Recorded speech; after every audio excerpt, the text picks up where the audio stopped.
खासदार अण्णासाहेब जोल्ले, आमदार शशिकला जोल्ले यांच्या मार्गदर्शनाखाली कारखान्याचे पदाधिकारी आणि संचालकांच्या पारदर्शी कार्यप्रणालीतून निप्पाणी इथं हालसिद्धनाथ सहकारी साखर कारखाना मल्टीस्टेट प्रगतीच्या दिशेनं वाटचाल करतोय।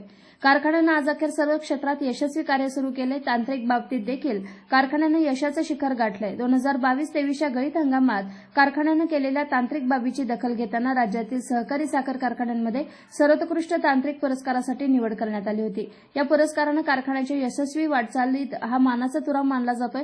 कर्नाटक शासनाच्या S Nijalingappa sugar institute Belgaum यांच्या वतीनं हा पुरस्कार आज विविध मान्यवरांच्या उपस्थितीत देण्यात आला। एस निजलिंगप्पा शुगर इन्स्टिट्यूटच्या झालेल्या वार्षिक सर्वसाधारण सभेत कर्नाटक सरकारच्या ऊस अभिवृद्धी, साखर आणि शेती उत्पादन मंत्री शिवानंद पाटील यांच्या हस्ते कारखान्याचे चेअरमन एम.पी. पाटील, संचालक यांना सन्मानचिन्ह, प्रमाणपत्र देऊन हा पुरस्कार देऊन गौरवण्यात आलं। निप्पाणीसह परिसरातील ऊस उत्पादक शेतकरी आणि सभासदांसाठी तारणहार ठरलेल्या हालसिद्धनाथ सहकारी साखर कारखान्याच्या गळीत हंगाम यशस्वीरित्या सुरू आहे। आज अखेर साखर कारखान्यानं 3,60,000 मेट्रिक टन ऊसाचा गाळप करून उच्चांक गाठला।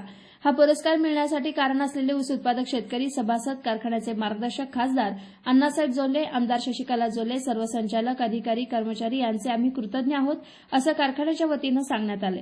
याप्रसंगी chairman Malagunda Patil, vice chairman Pavankumar Patil, व्यवस्थापकीय संचालक शिव कुलकर्णी, संचालक आप्पासाहेब जोल्ले, विश्वनाथ कमते, संमित सासने, अविनाश पाटील, जयकुमार खोत, प्रकाश शिंदे, सुनील पाटील, किरण निकाडे, राजेंद्र शहा, महालिंग कोटीवाले यांच्यासह इतर संचालक, कर्मचारी उपस्थित होते।